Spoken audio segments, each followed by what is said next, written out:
Coach, of course, a lot of chatter around Harshit and Arshdeep. Arshdeep not playing the starting few matches of this series.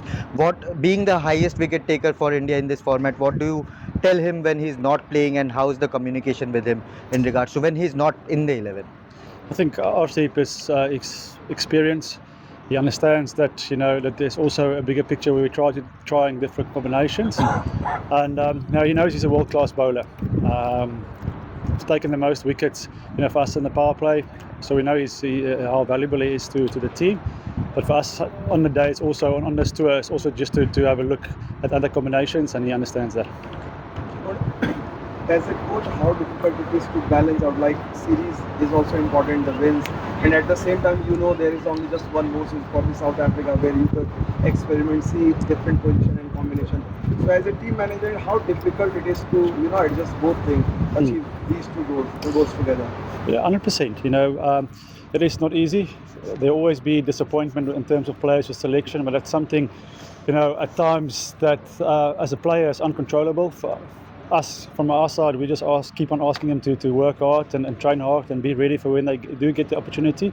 And like you said, there are limited games now sort of leading into T20 World Cup, so it's important for us to see how guys can react in certain situations under pressure. Otherwise, it will be unknown for us. So it's about a bit of playing those sort of games, and then still having the mindset to win a game of cricket.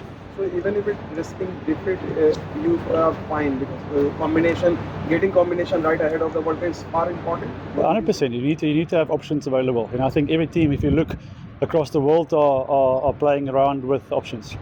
Yes, we'll probably know one or two combinations that we set, but I think you need to be in this game. You need to be adaptable. You need to know where certain players can give you options in different roles, and if you're not going to try those roles and see how they handle the pressure in those situations, you're never going to know. And I think with a World Cup around the corner, you don't want to leave any stones unturned. You don't want to sit 2 years down the line and say, well, if only we tried that, or give this combination a bit more time, it would have developed. So yeah, I think it's about playing it smartly. Coach, when you come to a ground like this where the dimensions may visually appear a bit different, how do you prepare your boys for your bowling plans? And you spend a lot more time trying to discuss this in your meetings? But I think when you arrive at a venue, you can see the dimension sizes are quite different. It simplifies your game plan a little bit. But they smart enough and clever enough and played enough cricket to understand what is needed on a dimension or field like this. For us, it's just about then reading the conditions, what the pitch is sort of offering us, and what is our best option to bowl on that. Coach, any update on Nitish Kumar Reddy? Of course, he batted today, so is he available for the next two games? Yeah, he did all his work that was needed or expected of him today: fielding, batting, bowling. And he ticked all of that, so we'll find out now after assessment where he is at. Okay.